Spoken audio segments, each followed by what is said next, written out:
This is the Six Figure Home Studio Podcast, Episode 8. You're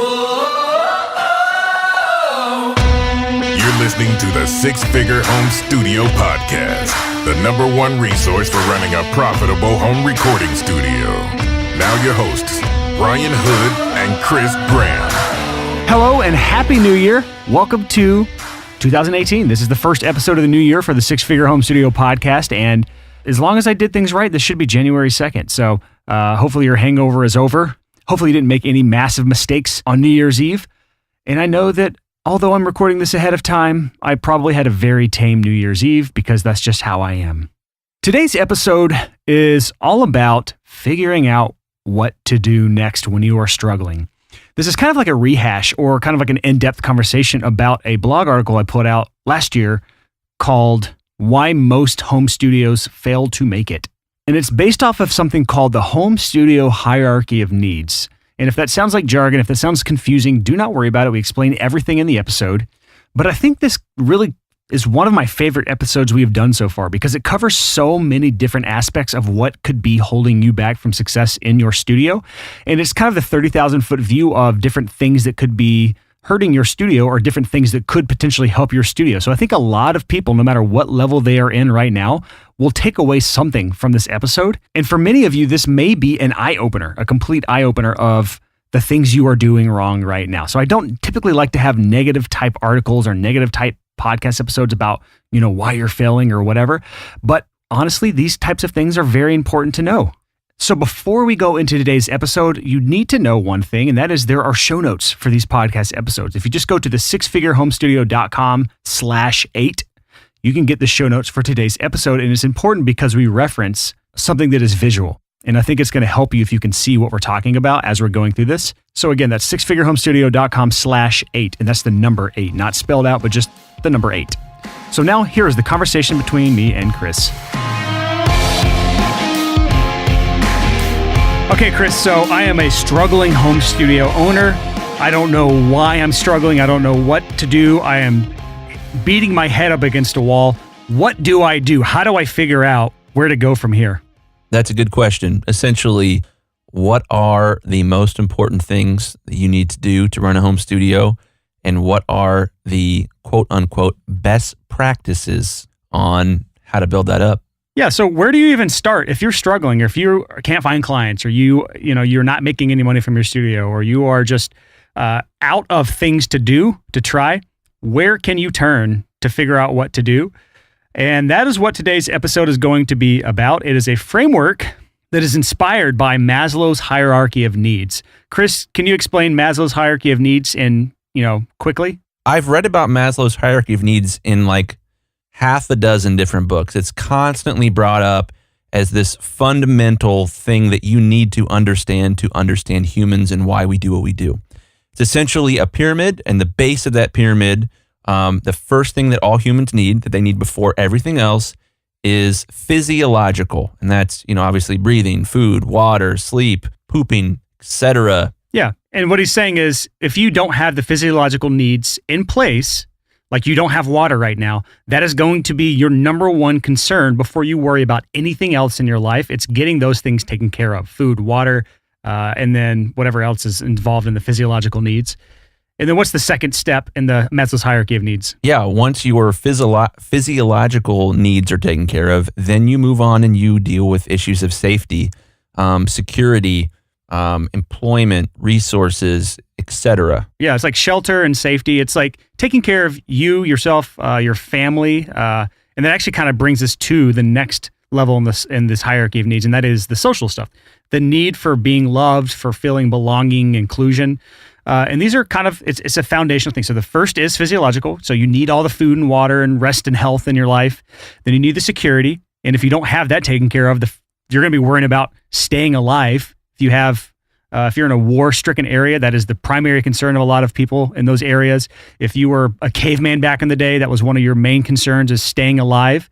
And then after you have those two needs taken care of, only then can you really worry about the social things, and that is being loved, being included. Absolutely. And then from there, the second to last thing is esteem, which is essentially how you feel about yourself. Ego. Yeah. Respect of others and all that stuff. And then the last one, and I think the most complicated, is self-actualization is the term that Maslow used. And this is sort of feeling like you're a part of something bigger than yourself, that you are artistically fulfilled. For us in the audio fields and the arts, this is a big one. The whole point of what we do, by and large, isn't just money, it's self-actualization. Yeah, it's this top part of the pyramid. So if you're still struggling with those first 4 levels, that may be one of the reasons why you are struggling with this 5th and final level of the Maslow hierarchy of needs, that maybe you don't have the social thing taken care of. You are isolated from other humans. You don't have any sort of social life. You don't have any other connection with people outside of that. And then, or maybe it's the second to last level, the 4th level of the ego, getting self-esteem, power, recognition, prestige. It doesn't have to be anything huge to really get that box checked off. It can be something small. It can be somebody appreciating what you've done. It doesn't have to be anything massive like you're getting an award for some great achievement. These are all done in small, simple ways. But when we get to the self-actualization part, that is what this thing that this entire episode is going to be about comes in. It's called the home studio hierarchy of needs. It took me quite a while to come up with this. And it is the order in which you should be approaching your career in recording. And it's 7 levels in the home studio hierarchy of needs. And it's basically covering the self-actualization part of this Maslow's hierarchy of needs in 7 steps or 7 sections. And so when we go back to what we were talking about at the beginning of this episode, which is, I'm struggling, I'm stuck, I can't figure out what I'm doing wrong. Where can I turn? This is where this home studio hierarchy of needs, I think, will be very, very helpful to a lot of you people who are maybe kind of wondering what you're doing wrong, where you could improve, what is going on that is holding you back from achieving what you're trying to do, the self-actualization part of the home studio or the Maslow's hierarchy of needs. I know we're talking about a lot of hierarchies here. I would highly suggest Googling Maslow's hierarchy of needs if you just want a quick visual of what it is. And then if you want to go to the show notes of the Six Figure Home Studio podcast, whatever episode number this is, it may be 7 or 8. I don't know yet what episode this is going to be. Whatever episode this is, just go to the sixfigurehomestudio.com/7 or /8. The show notes will be there, and you can see the home studio hierarchy of needs that we'll be referencing for the rest of this episode. So you have that nice visual of what we're talking about here. Yeah. So fun story here. Rewind about a year or so. I had heard about the Six Figure Home Studio. I'd heard about Brian Hood, and people had mentioned him to me before. And I'm part of a group we affectionately refer to ourselves as Blammo, and it's a mastermind group. We meet once a week on Google Hangouts or Zoom, and it's a bunch of audio entrepreneurs, bloggers, etc. And we kick each other's butts. We encourage each other. And, it's awesome because when you get in a hot seat with a bunch of other guys that are running a similar business or in a similar field, they have unique insights. And there's this guy, Bjorgvin, of audioissues.com, who had invited Brian Hood. I hadn't met Brian yet, so I started doing a little creeping. And I won't ever forget it. I went to his blog, saw that hilarious picture of the guy playing keyboard on the homepage, and saw the first blog post at the time. And the title of the blog post was Why You Don't Need Marketing for Your Home Studio or something like that. And I am pretty heavy into marketing. I love it. And I immediately was like, yeah, right. Whatever, dude. And I was hating in my heart, man. So I pulled the blog post up and I read Brian's blog post about the home studio hierarchy of needs. And he totally convinced me. Like by the end, I was like, yeah, he's totally right and brilliant. And I was wrong. He's right. Man, I wish I had found this blog like 10 years ago, way before it existed, because I broke a lot of these rules. So the whole blog is basically saying that marketing is not the savior for your studio per se. It can help a lot, but the gist of that article and what the entire home studio hierarchy of needs is this. There are a lot of things you need in place before you can ever worry about the marketing side of things, especially the paid advertising things. And what people tend to do is when they're struggling, when their studio is not making money, when they don't have a lot of clients coming in the door, their initial response is to just say, hey, I need to improve my marketing. And that is where I would say the vast majority of people are wrong. If that is your initial response, there's probably other things in play that are going against you right now. And let's talk about this. Let's actually do a quick overview of what the home studio hierarchy of needs is. If you go to the show notes page, you'll see a visual representation of this. But there are 7 levels. And if you start from the bottom to the top, just like Maslow's hierarchy of needs, the bottom part and the most foundational is mindset and psychology. The second level is skills and knowledge. The third level is relationships and ethics. The fourth is positioning and differentiation. The fifth is systems and management. The sixth is the second to top is marketing and awareness. And that's the second to last thing you worry about. And then the final level is profit and maximization. And we're going to go into depth with each one of these, but that's the quick gist of it.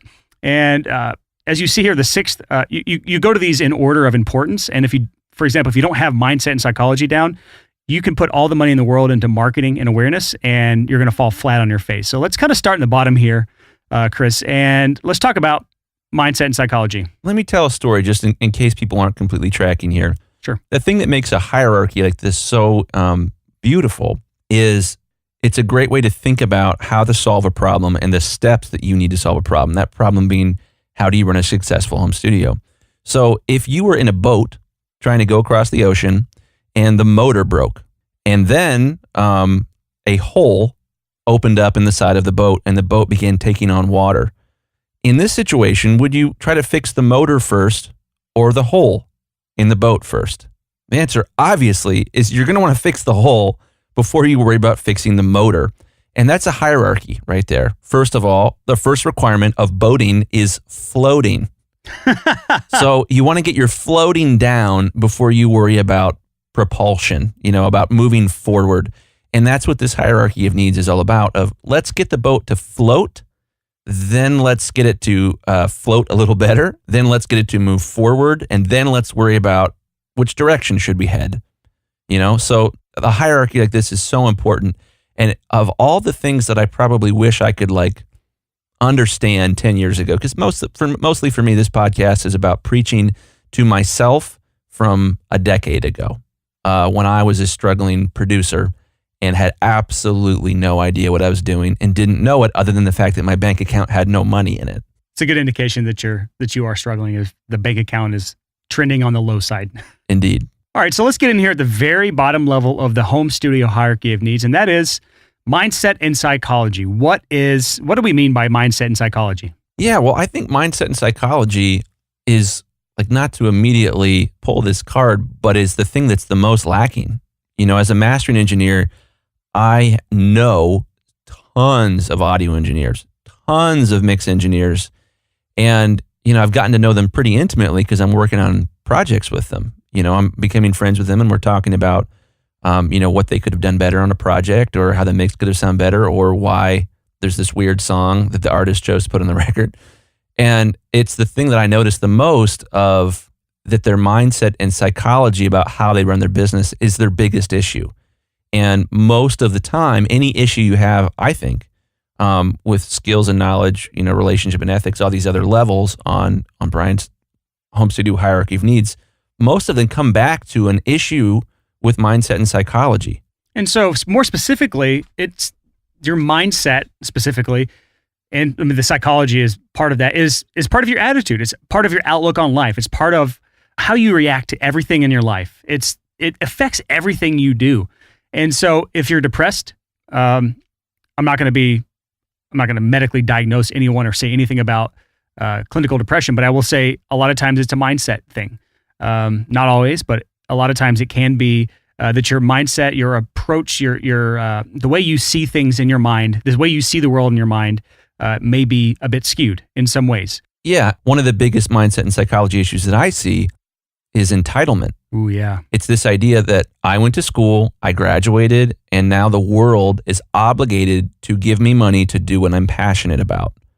And that's one of the biggest things that I see with people that are, first starting out, is they believe, well, I'm passionate about it and that's going to be enough. The world owes it to me to hire me to do the thing I'm passionate about. It doesn't work that way at all. That's a serious mindset issue. And you won't, unless you win the lottery creatively, you will not build a successful business on that sort of mindset. Yeah, I'll also say that there's something called limiting beliefs. Chris, do you know what those are, limiting beliefs? You've heard of this? Oh, yeah, absolutely. So it's basically, it's when you're your own worst enemy. It's when you have a certain belief about the way something works, or the way the world works, or the way certain people act. It's this belief in your head that keeps you from doing something. It limits you. whether that belief is true or not, it limits you from even trying. It's one of those things that it's a silent killer of a lot of careers. And there's a lot of different symptoms for it, but it's one of those things that if you say a statement and then you put the word but in there, it's usually followed by a limiting belief. I would quit my job. I really think I would love to do this full time, but I don't think I can get enough clients, or I don't think that I can get paid enough, or there's too much competition in my area, or bands are too cheap to record me. Bands just don't have the budgets anymore. Insert whatever belief you have about the industry, the way it works. And the easiest way to get around that, although it's not easy, it's really hard to get past your own limiting beliefs. It's just to ask, has anyone ever done it? Is anyone doing it right now? And if that's the case, it's completely not true. It's just a matter of me getting past getting out of my own way. Yeah. Well, another one of these limiting beliefs, we've talked about it before in the podcast, is the fundamental attribution error. A la Chip and Dan Heath, some of our favorite authors, they talk about the fundamental attribution error, which is, so my fundamental attribution errors when I began my business, over a decade ago was, well, I'm just not that good at business. That's a given. I'm not good at it. I never will be. I'm just not a reader. I never will be. When you're making statements like that, those are limiting beliefs where you're just making an assumption and saying, I will never change. This is just who I am. I'm owning this. And most of the time, that's crap, man. You have more capability than you could ever possibly imagine. And just accepting that you have a limitation that can never be changed is totally ridiculous. And man, the world of business is full of stories of people that have overcome dyslexia, ADD, not having a high school diploma. Dave Thomas, I'm from Columbus, Ohio. Dave Thomas, the founder of Wendy's, is from Columbus, Ohio. He's got like a 5th grade education. How freaking cool is that? But I would guess that he had a limiting belief that he broke through at some point, which is you can't own a chain of successful restaurants that spans the entire globe. You only have a 5th grade education. That's what the world will tell you, though. Yeah. That there's no way you can succeed with a 5th grade education. So it's pretty easy to see why this is the foundational level of the home studio hierarchy of needs. If you can't get this down, you can have the best network of people in your life. You can have the best systems. You can be the best manager of your employees or any people you outsource work to. You can have all the skills in the world. It doesn't matter. Anything else past this point, if you do not get this part down, because you will self-sabotage your way to failure if you cannot get past this first and foundational level of the hierarchy of needs. Yeah. I think there's a great story about Henry Ford here. After he had all his success selling Model T cars in the teens and 20s, people started asking him, how did you get so successful? Did you do market research? He said, no, I didn't do market research. If I asked people what they wanted, they would have said a faster horse. They wouldn't have been able to comprehend of what it would be like to have at the time, $400 car. It was revolutionary. So, on the one hand, you need to be rational about starting a small business and growing a small business. But on the other hand, what you've been told by your 5th grade teacher or by your high school teachers or by your mom and dad when it comes to entrepreneurialism is probably a load of crap. In a lot of families, that's true. Yeah. So you have to take haters with a grain of salt. And especially, and this is the most important part, your own limiting beliefs about what you can and cannot do and what is and is not possible with a grain of salt, and evaluate. And I think this is an important exercise for everyone always, is to evaluate what are the assumptions I've made about my own ability and about what's possible in this world. When you look at how our world has been changed, you look at someone like Steve Jobs. He totally gave the middle finger to the system and built the most valuable business in the history of the world. And there are so many people like that. The founding fathers of America took on the largest navy in the history of the world to defend a country that was primarily coastline, to embark on an experiment to test a new form of government that no one had ever tried before. That's insane. But they had vision, and they were not going to be held back by their limiting beliefs, because most rational people would have said, are you nuts? You're going to take on the British? So the moral of that story is who are the British in your life? No offense to any British listeners. Yeah, I know.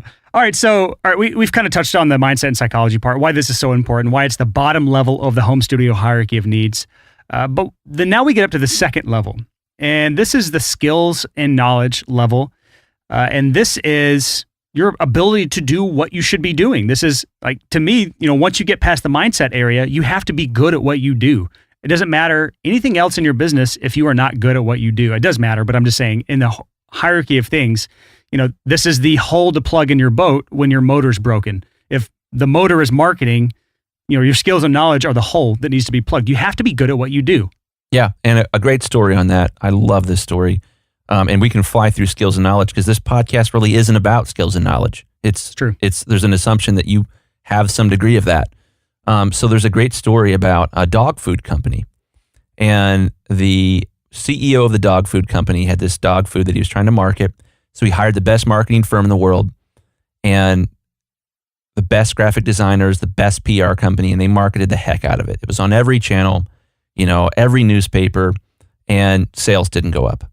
So he fired the marketing firm, hired a new marketing firm, did a whole new, huge, expensive, multi-million-dollar marketing push. Nothing happened. No more sales. Fires the marketing department, and and this happens several times. And finally, they're in a company meeting, and he is slamming his fist on the table and saying, why aren't our sales going up? Who do I need to fire here? Who is the problem? And a young 20-something employee of the company wearing a short sleeve, white button-up shirt, looking like a total weirdo, who didn't know any better than to not say this, spoke up to his, the manager of the dog food company and said, "Sir, the dogs don't like it." That's such a good representation. You can put all the money in advertising behind your studio or your business in this case, and you can, go with all the experts of the world. But if your end product is not enjoyable, if your mixes suck, aka your dog food is gross to the actual customer, the dogs, you're not going to make it. And so we have to assume that you know what you're doing, because if you're still struggling with the skills and knowledge portion, meaning you can't even get someone to do free work with you, that's a good sign that your skills and knowledge need to be worked on when it comes to recording. If you don't have that part down, there's not much else that this podcast can help you with to improve your business, because you have to get that first and foremost. Now, that being said, if you doubt yourself, it could be more of a limiting belief than anything else. And that's why mindset and psychology is first, because a lot of people, I've heard people that really, really neg on themselves. They are negative about their own recordings or mixes or productions, whatever they do, or masters, but they're actually great at what they do. They've just never gotten that positive reinforcement, which we'll talk about in the next level of the home studio hierarchy of needs, which is the relationships, surrounding yourself with people that are supportive of you. But they've never gotten that positive reinforcement, so they don't believe in themselves. And so their mindset behind their own recordings, they can't get past the fact that they are good enough to actually charge. And so, again, that goes back to mindset and psychology. But there are plenty of great resources on the internet to help you improve in this area. This is why the home studio or the Six-Figure Home Studio was created, because I didn't want to start another recording or mixing blog or website, because there are hundreds of great ones out there. Just pick the one that works for you and go with it. Membership sites, courses. We have the audioissues.com. We have Mix with the Masters. I mean, I'm not even going to go down the list. There's just a million that you can go with, but focus on that if you're still struggling. And again, the litmus test for me is, if you can't get paid work, can you even get someone to work with you for free? And if not, that's a good chance that you're not very good at what you do yet. I think probably where most people are, and here's a good segue, is I would bet most of you listening are thinking have thought to yourself, I'm pretty good at this. Yes. Why can't I make this into a business? Here's where we start to get moving. Obviously, you got to get the mindset and psychology down. If you don't have that down yet, boy, that's the first step. Then the skills and the knowledge, and then relationships and ethics. That's the next thing. And so I think going into that next level now, relationship and ethics, why is this so important, and why is it after skills, you think? Well, that's a great question. I think, to play devil's advocate, on some level it could even be before skills. Yep, and I know that was a thought in my head when I was creating this. Where should it go on the hierarchy? And here's why I have it after skills and knowledge. And that's because it is very difficult to build relationships in your life if you don't have a foundational set of skills that adds value to those relationships. So it's one of those things where if I'm trying to be friends with Leonardo DiCaprio, but I have no idea what it's like to be an actor at his level, I have nothing of value to add to the conversation on an actor level, I'm never going to be his friend. And that's a terrible example, but you kind of get what I'm saying here. To really hang in big circles, you have to be good at what you do. You're not going to be taken seriously by your peers if you're not good at what you do. And that, to me, is why this is above skills and knowledge. I think skills and knowledge, you approach that first, you get great at what you do. It's easier to build relationships with the type of people that you want to associate yourself with. Man, that's great. I think you're 100% right there. You have to be able to keep up. You have to be able to hang with the right types of people in order to get customers, but also to form, sort of mentor relationships. And, I mentioned before earlier, this sort of Blammo mastermind group that me and Brian are a part of. Being in a group of like-minded people who are experiencing success is really awesome. And it's convicting to see, oh my gosh, like right before we were doing this, me and Brian was showing me some of his marketing stuff for a class that he's doing right now. And it was really a kick in the butt for me. Like, oh man, my Facebook marketing game is not solid right now. I need to make some adjustments. So yeah, being able to hang out with people of like mind, you got to have the skills first. Yeah. And to piggyback off of what he just said, I would have never been invited to the mastermind group in the first place if I didn't have my shit together as an audio blogger, if you will, because the group is all about people that are doing things in both entrepreneurism and music. And if I didn't have both of those boxes checked, I would not have been invited. I would never have met Chris, and we would not have this podcast right now to bring to your earbuds. So if you can get these first 3 levels down, or at least the first 2 levels, it makes it a lot easier to get that 3rd level down, the relationships. Just touching on the ethics real quick, I don't need to say this, but your reputation is your career. Yeah. If you are known as a dishonest person, disloyal person, someone who's going to stab people in the back, someone that talks shit behind everyone's back, you will not have many friends. You will not get past this level to make it on to the higher levels in this hierarchy. You will be stuck here forever, and you're going to sabotage your career if that is you. So I don't have to really touch on this much because most people that would listen to this podcast already get that. But if you're tempted to ever discredit or talk shit about somebody behind their back, this is an area that you are going to struggle with for the long term, because people know, whether they say it or not, they subconsciously know that if you're talking crap behind that person's back, that you're probably talking about you as well. Like you're talking crap about everybody behind their back if they're talking about anyone. So I just say, do what you say you're going to do. That's the over delivering, under promising, and don't talk shit or you get hit. Well, I think a component of this too that's just so interesting is, I know for me, I'm preaching to me from 10 years ago. I always thought that business skills essentially meant how to be more sneaky and trick people into giving you their money. What I've learned through the, dozens and dozens of business books I've read and running my own business and seeing it become successful is that business skills are ethics skills. It's being a person of integrity, and beyond that, having a reputation as a person of integrity, that you will do what you say you do by when you say you'll do it, and that people know that they can trust you. And I've said this before in the podcast, I'll say it again. People only hire anyone ever in the history of the world for 2 reasons. 1, they want what the person is selling, and 2, they trust the person who is selling it. It's so important. There's no such thing as valuable business skills in the absence of integrity. You can make a lot of money in a year's time being dishonest and basically stealing from people or tricking them into working with you through false pretenses, but you will not last more than a year. Yeah. Like you may have one amazing year, you may run off with everyone's money, but the next year you're done. You're not going to make it past a year because you've already burned all your bridges. And so if you want a long-term career, it just goes without saying you have to be an honest person with integrity. I have to throw out a pitch here. Me and my wife are really into this Dr. Henry Cloud. This guy, Dr. Henry Cloud, he wrote a book called Integrity. And, if this is resonating with you, it's a tough read. This book kicked the crap out of me and my wife too. And we are obsessed with it. It was a formational book for me as a man, but as a woman too. My wife, took it the same way I did, of just how important integrity is, and that you can't possibly overvalue integrity. Can't do it. It's always undervalued. And that book is just an amazing resource. So if you guys are looking for more book recommendations, Integrity by Dr. Henry Cloud, mind-blowing. So good. And one more thing to touch on the relationships side of things. If you are not surrounding yourself with people who are building you up, if you are surrounding yourself with people who are tearing you down, that are dragging you down, that are telling you can't make it, that are that refuse to let you succeed, this is a great time to start severing those ties. Start getting yourself away from those people. You don't have to do it in some grand bridge burning fashion where you just tell everyone off with a middle finger and say, you're not good enough to be around me. You don't want to do that.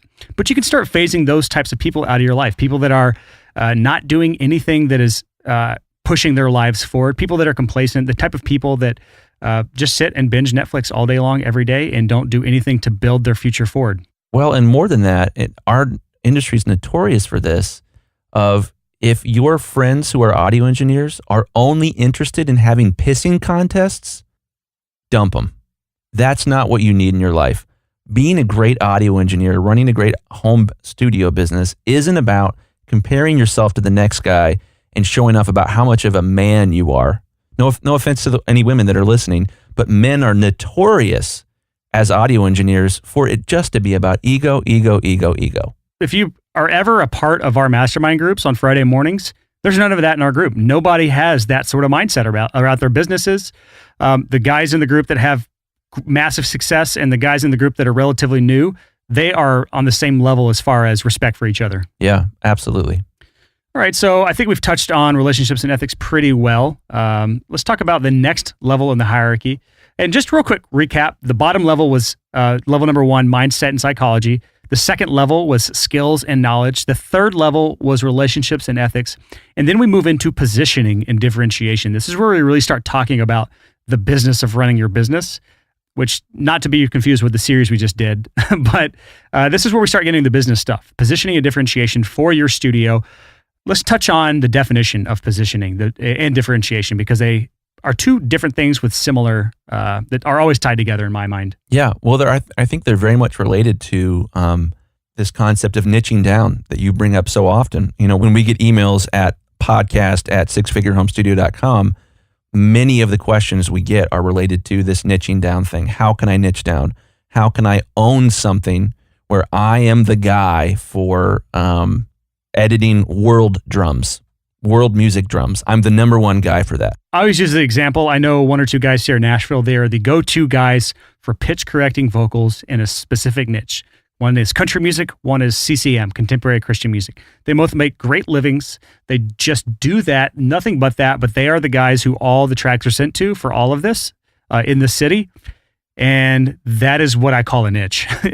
You are oddly specific about what you do. Yeah, so I think the flip side of this is that most of the audio engineers that I talk to that are struggling do a little bit of everything. They're like, well, I do some composing and I do some tracking and I do some voiceover work. You know, they do literally every job that an audio engineer could possibly do. And, you know, this is something me and my friends talk about a lot, and the guys that I'm mentoring that we talk about a lot of, man, you know, you can't do it all and be good at any of it. And so I think this is sort of related to skills and knowledge. You can't really have a ninja level skill until you've began to niche down, which has a lot to do with this position and differentiation. Let me give a quick, like a more succinct definition of these two things. Just really quick, and then you can kind of dive into what you're going to talk about. But differentiation to me is what sets you apart from your competitors, and you can differentiate in a number of ways. It can either be by niching down in genres, it can be by niching down in service that you offer, or both, better yet, both, where you're just really specific, really honed in about what it is that you are the best at. And then positioning is how you show those differentiating factors to the world. Because you can have, let's just say, Ocean Way Studios. They are a fantastically differentiated studio because of the history, because of the facilities, the gear they have there, the heritage of the place. But if Ocean Way Studios had nothing about any of that on their website, they had no photos of their facilities, no list of their gear, no photos of their gear, no story about their past, none of those things on their website, it was just come record with us. That is terrible positioning. You've just taken all those differentiating factors and thrown them away. And so now you just look like some small-time studio. You're positioned as a inferior product to anyone else because you did not showcase what makes you so unique. So they go hand in hand. Differentiation is what sets you apart, and the positioning is how you present those differentiating factors to the world. Yeah. So case in point, I think when most people hear this, they say positioning and differentiation. Okay, that means I need to post my gear list on my studio website. And man, if I've got some nerdy piece of audio gear that's kind of esoteric, that's how I'll differentiate from the other guys. Nope. I talk about this all the time. Gear and facilities are what we flock to when it comes to differentiating ourselves, but it is the most expensive way possible to try to set yourself apart. And the return on that investment is non-existent or very, very, very, very low. If you have another source of income and you want your gear collection to be a hobby of yours, that's a completely different conversation, but it is not the way you're going to become a very profitable business. I'll say that. Yeah. So, and a fun fact with that, I've mentioned it before, I'm in a mastering studio. On my website, I specifically say I don't have a gear list. I don't post it. No one cares about your gear list. First of all, guys. If they do, you don't want to work with them. Amen. That is a red flag. If someone ever asks for your gear list, either A, they're an audio engineer and they need specific gear to work out of your studio, and that's completely understandable, which is the case for Ocean Way Studios. Or B, they're a gear slut band and they're probably going to be high maintenance. Super high maintenance. So yeah, I've been really open about this for years, about how I don't post a gear list, because what inevitably happens is it's a nuclear arms race. And at least in my field in mastering, it's been pretty well known that there are a lot of companies that have fake gear lists, who have fake pictures and maybe even a picture of somebody else's studio. So I don't compete on that. What I choose to do is I do a free mastering sample and encourage people to, hey, send me a song. Let me do a sample for you. Send it to some other guys who do mastering as well, and let me prove that I can do a better job. So let the work speak for itself. Let the work speak for itself. And really quick, jumping ahead of myself here, but the reason this part is on this level, it's before systems and management, before marketing awareness, before you spend $1 on paid advertising or doing anything to ramp up your studio success. If you don't get this part right, nothing else is going to matter. You can spend millions on advertising, but if nothing is setting you apart from everyone else, why is someone going to pay you money? What is the point? There's no reason for anyone to pay you if you can't find some way to set yourself apart, even if it's just in your local area. Yeah. The last three things in the hierarchy here are systems and management, marketing and awareness, and profit maximization. These are all responses to a flood of customers. You will not have a flood of customers until you've differentiated yourself in the market. You won't. So sort of like economics 101 here, that surprisingly, like none of us are taught in elementary, middle school, high school, and in most cases college. The way a free market system works is that various entrepreneurs find what I like to call soft spots in the market, areas where there's pent-up demand, but no supply. There's a lot of people that want a certain thing and they can't find it. So what happens in a free market economy is an entrepreneur says, people want this thing, I will provide it and charge money. And when they find this soft spot in the market where there's pent-up demand and no supply, they find success. So in order to do that, you have to differentiate. You have to say, a good example is this. Most people, when they think, I want to start a studio, they're like, I'm going to build out the space in a shop in an uptown area, or I'm going to build out a space in a warehouse, and it's going to have this gorgeous live drum room with 57-foot ceilings and, like exposed beams, and it's going to be gorgeous. And then your rent is $5,000 per month. When in fact, there's huge pent-up demand for people who want to record great vocals.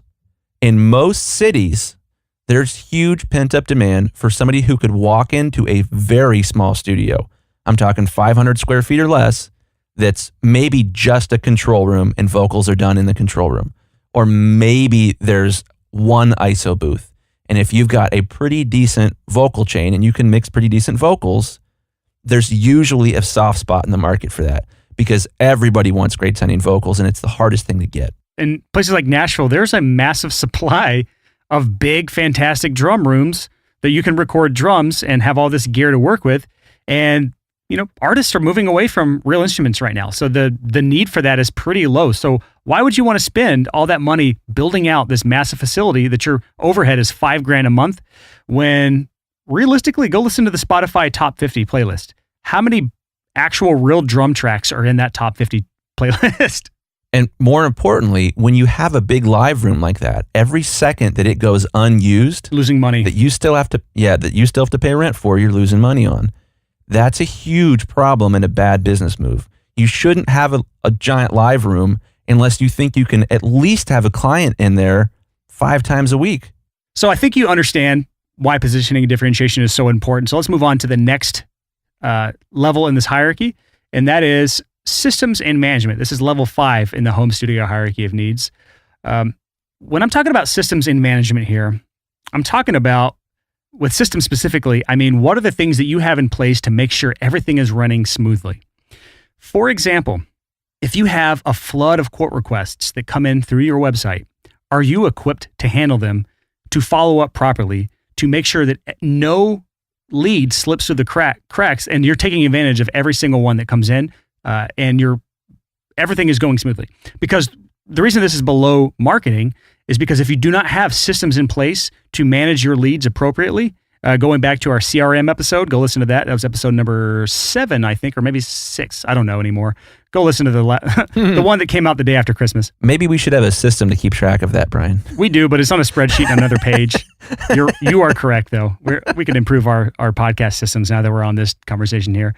But you understand what I'm saying. If you don't have a way to properly track everything, then you can spend all this money on getting all these leads for your studio and you're not taking full advantage of it. You've just wasted a lot of money. So getting systems into place to manage your leads, getting systems into place to set up tracks if you're a mixing engineer, getting systems in place to get your mastering tracks set up if you're a mastering engineer. And then going on to management is getting people into place to take off some of the workload. If you're trying to get rid of some of the things that you're spending time on that are low value tasks, putting employees or outsources into place and properly managing them is a big part of really ramping up your studio for long-term success. Yeah, so fun story with this. I met with a guy this past week and we were talking about systems. He's in a pretty successful band. So he was talking about what, and this is going to be a slightly different from a home studio. He was talking about the work that he needs to do to keep the band running. And he said, last night I was at our warehouse where our practice space and studio is until 10 o'clock shipping out merch orders. So t-shirts and hats and LPs and, vinyl, all that stuff. And, I asked him, I said, it was really fun hanging out with him. And I asked him, what do you think you could pay someone to do that for? He's like, minimum wage. I was like, awesome. You're struggling with your business because you just did minimum wage work. So if each week you're putting in 10 hours of something you could pay somebody else minimum wage for, it's no wonder that you are struggling financially, because how you're doing financially is going to come down to the average amount you made per hour over a given period of time. When you introduce a minimum wage work into that, it's really, really hard to run a business. It's dragging that average down. It drags that average down so fast, especially in an industry where you have to make an investment in at least some technology in order to be able to earn minimum wage. You don't need an investment in technology to get a job at McDonald's. So this sort of systems and management comes down to making a list of all the things that you do and putting a number next to each one of those things. How much is this worth in the free market?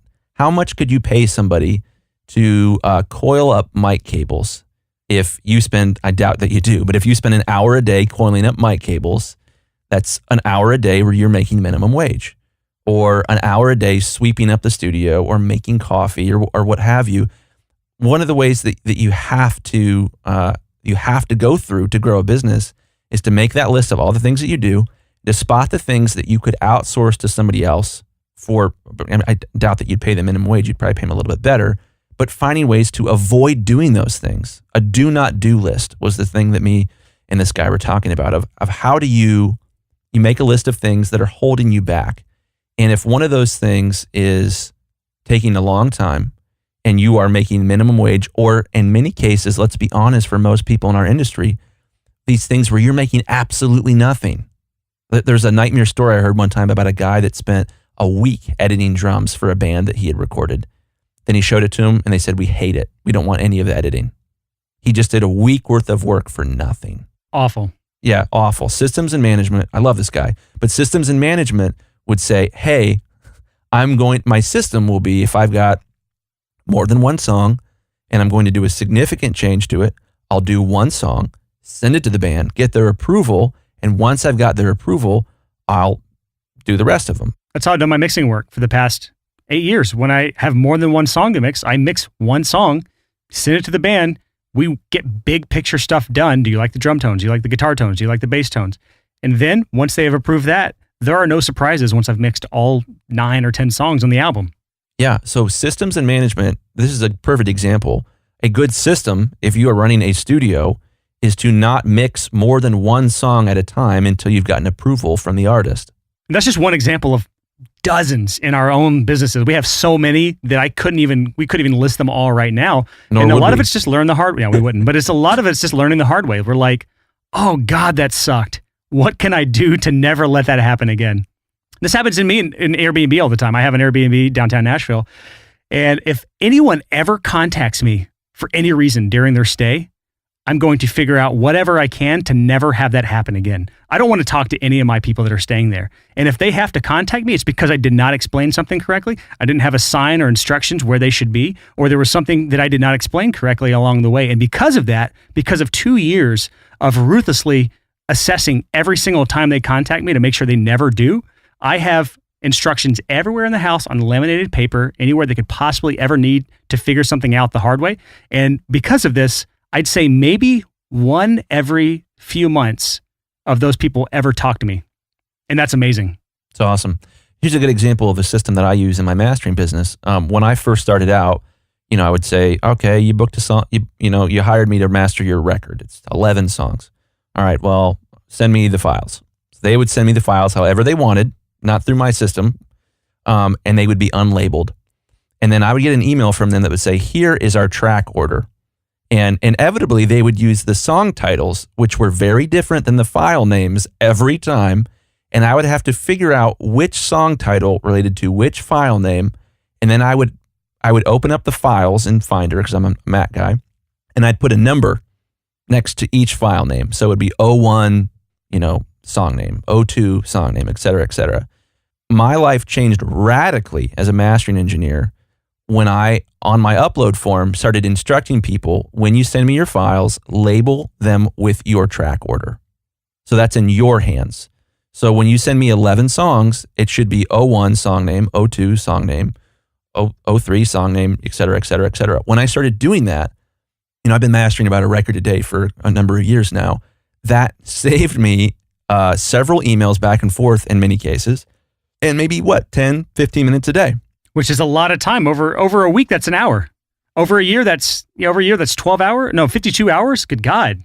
Something like that. I started doing this in 2009, and I have been saving somewhere between 5 and 15 minutes a day at least because of that one system. Just because when you go to upload files, there's a little drop down that says, hey, did you label things with their track order, yes or no? And this is all about the ROI on time. How long did it take you to put that into the form field?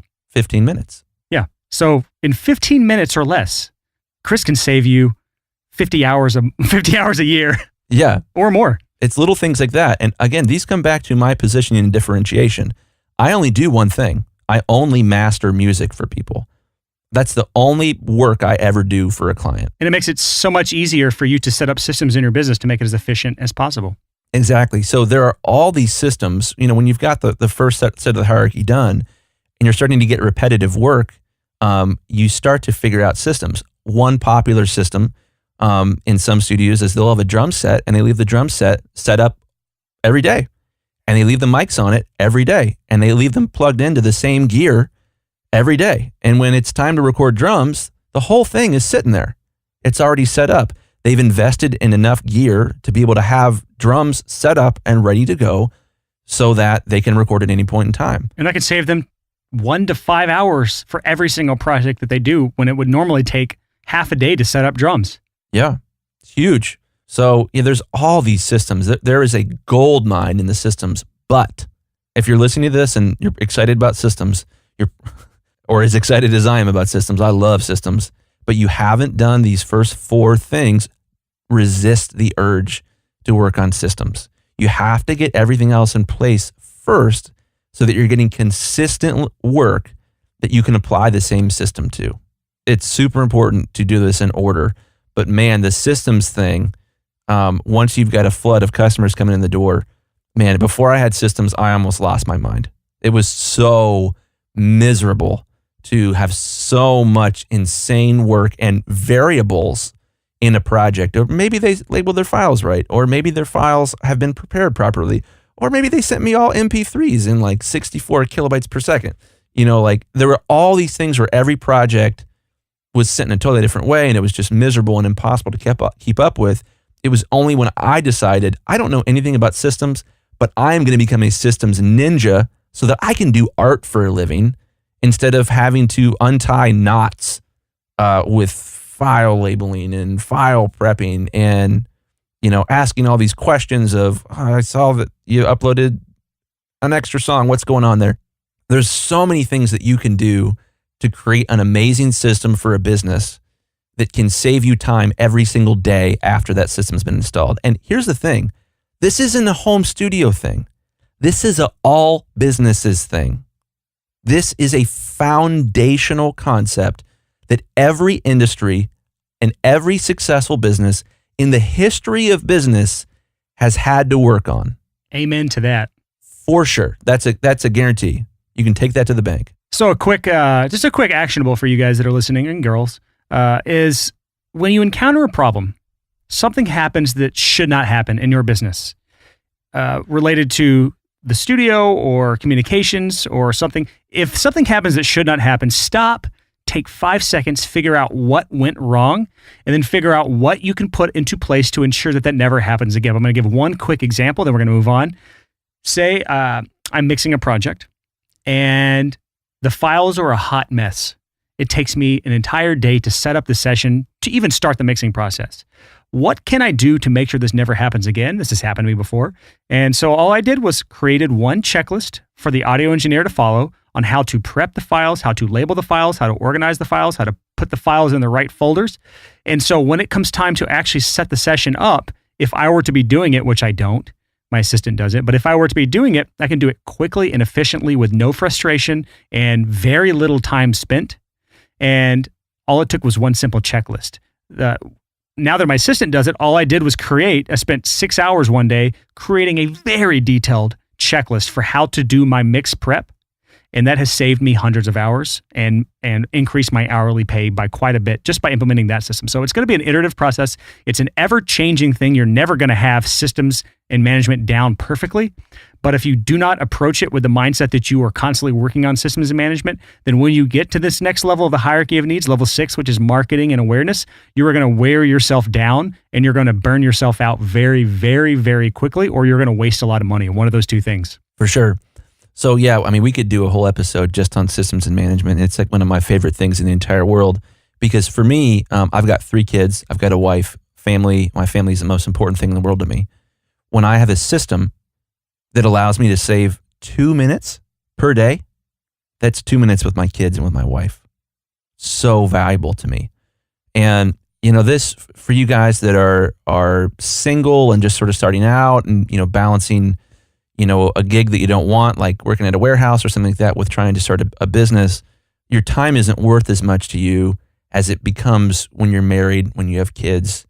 And man, for me, I didn't really take systems seriously until my wife was pregnant with our first kid, with Joshua. That'll light a fire up your ass. Oh man, it was crazy. And I'll never forget, I had my first sort of system for the whole business about a month before he was born.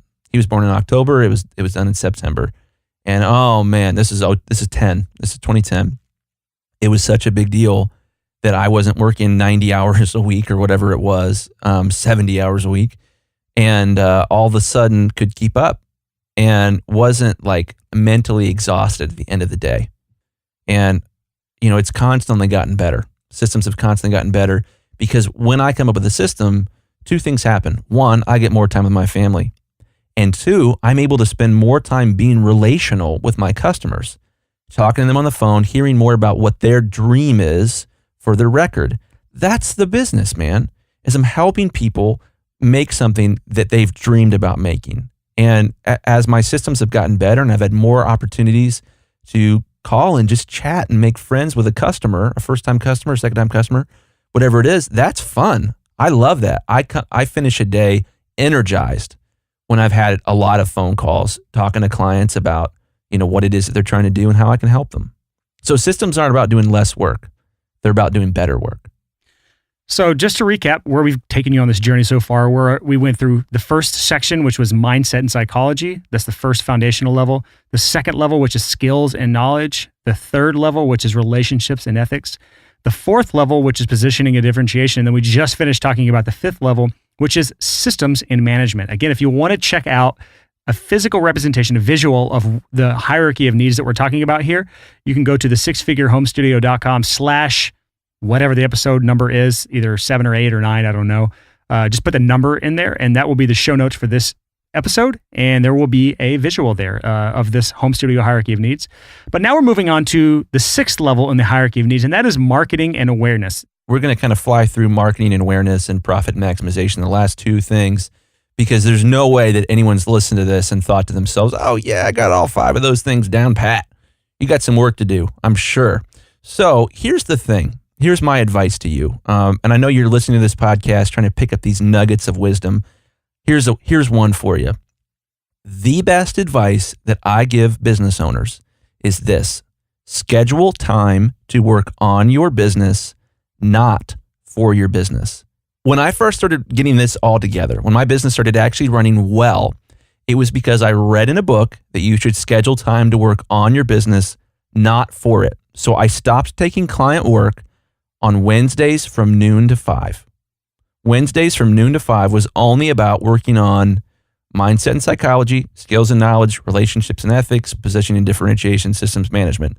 Now, I wasn't clever enough to lay it out the way Brian did in his hierarchy, but what you should do, this is the best nugget of wisdom I give to every single small business owner I've met with, coached, mentored, whatever, and it's this: you have to have time each week. It could be an hour, it could be 2 hours, it could be 5 hours that you have intentionally scheduled to work on your business, not for your business. You need time scheduled where you're not working for a client. You need time scheduled where you've taken this hierarchy of needs, you've started at the bottom, and you've worked your way up. You've figured out what is the most important thing that I need moving forward, which is, first of all, mindset and psychology. Once you feel like that's in a good spot, then skills and knowledge. Once you feel like that's in a good spot, then relationships and ethics. And then once you're in a good spot there, obviously, the next one and the next one and the next one. You have to schedule time to work on your business, not for it, or success will look like misery. You're going to build a machine that's going to drive you insane unless you have that time specifically scheduled to become more efficient. Inevitably, what I see, it happens again and again and again, is people don't do that. They don't schedule time to work on instead of for. And what happens is they eventually hate their clients. That's the inevitable conclusion here, is that you hate your clients because your business is miserable. You have to be future you's best friend when you're working on your business. You have to say, I'm going to do this thing that's going to help future me. I'm going to create this system where I am no longer going to need to label files before I master them. Or I am, like Brian mentioned earlier, I am no longer going to need to figure out what their super weird abbreviations on each of their tracks mean by going through and listening to each one before I even start to mix. Or when they label the vocal tracks by the singer's name. Yeah, Bob. Bob 1, Bob 2, Bob 3. Exactly. So when you suddenly begin to be future you's best friend and do things that will save you time and misery in the future, a few things happen. 1, your dollars per hour go up. 2, your enjoyment of your work goes up. And 3, the quality of your work goes up because you're all in on being an artist. You get into a flow state faster and you don't have to worry about all this other junk that's repetitive and monotonous, and you should be paying somebody minimum wage to do it, or you should find a way to systemize it that removes that job or that type of work from your plate. So, man, these things are so important, but in order for you to implement them, you have to schedule time each week to work on your business, not just for it. And to piggyback off what Chris said there is, like I said, it's all about spotting those areas in your business that you can have a high ROI on time. So when Chris takes these afternoons on Wednesdays to work on his business, he's looking at where he can spend time right now to save him time down the road. Yeah. And that is all about being your future self's best friend. Good stuff, man. So really, we don't have time to talk about marketing awareness or profit or maximization, but I will say these two things. Until you get these first 5 levels down, don't worry about marketing and awareness, about building your awareness for your studio yet. Part of it will come naturally as you get more clients. They're all going to be advocates for your studio. Part of it's going to come with time as you build your client list. And part of it is not going to come until you get these first 5 levels down. And then the 7th level of this hierarchy of needs, which is profit maximization, that is just a result of every single thing else you've done here. That's where you start talking about where you're going to reinvest money. That's where you start worrying about, getting your pricing maximized to the point where you're getting the most per project.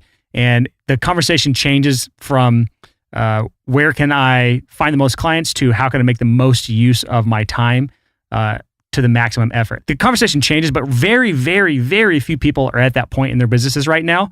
And so again, you should be focusing on the first 5 right now. And I do have, if you kind of want to figure out where you need the most help, I do have kind of a scorecard. It's an assessment that gives you a scorecard at the end of it, gives you a score on each of these 7 levels. You can go to profit.thesixfigurehomestudio.com and you can start the assessment there. And it'll actually walk you through a bunch of questions to answer.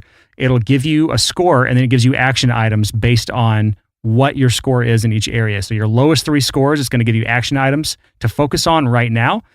Instead of you walking away from this podcast not having a clue what to tackle first.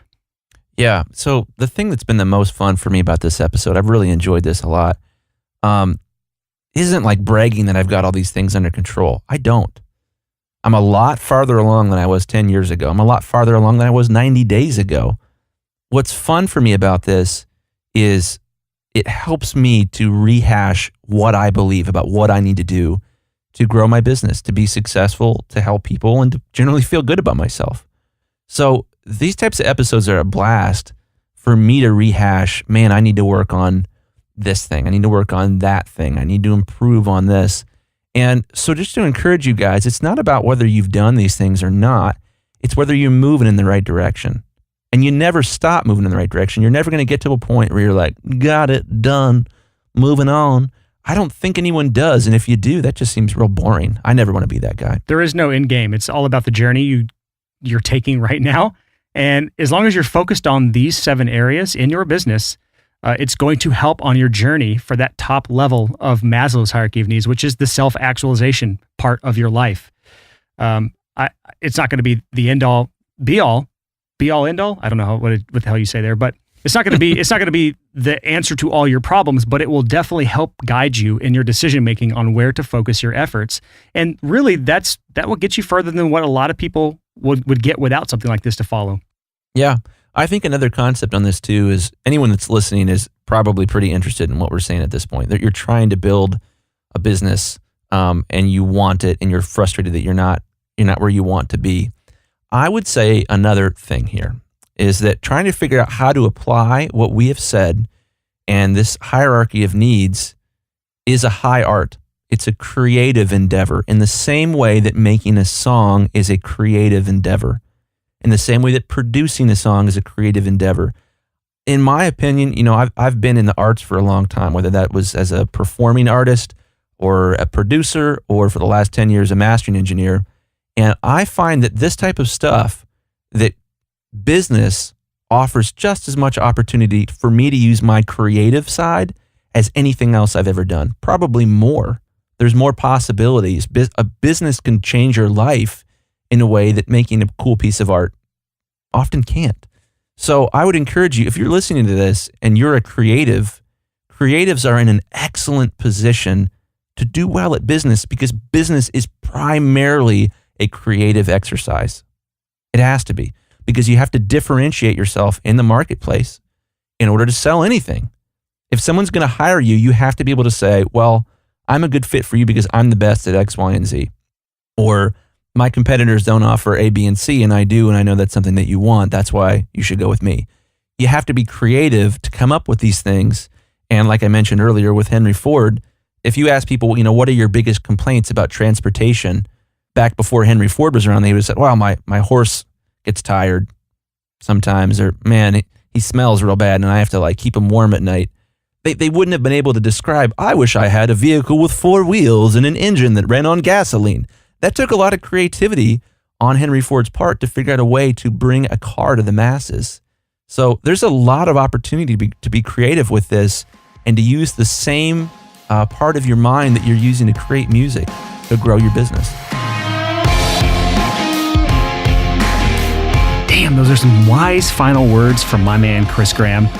That is it for this episode of the Six Figure Home Studio podcast. I need to tell you a couple links that you're going to need to know about. First of all, I mentioned it before, but there is the scorecard you can get. It's kind of an assessment that gives you a scorecard based on each of those 7 levels in the home studio hierarchy of needs. And if you want to start that assessment, get your score, get an action plan together based off of where your biggest struggles are, you can go to profit.thesixfigurehomestudio.com and you can start that assessment out. And then there's one more resource I want to make you aware of, and that is something called the 12-Week Goal Accountability Challenge. Now, this is something I released a while back. It's nothing crazy. It's just an email a week you get from me. It's all it is. This is something that I thought was helpful. It's helped a lot of people. I've had hundreds of people go through this thing, but it's just an email a week to help you set your goals for the year, to help you stay on top of what you're trying to achieve, to give you some accountability in your life. And I think it may be helpful to some of you guys. I've had some really cool stuff come out of that just from people I've talked to, doing some really cool things like getting their studio built, or even fitness-related challenges, things that are not even remotely related to the studio world, but most of it has been related to the studio world, of course, because this is the Six Figure Home Studio.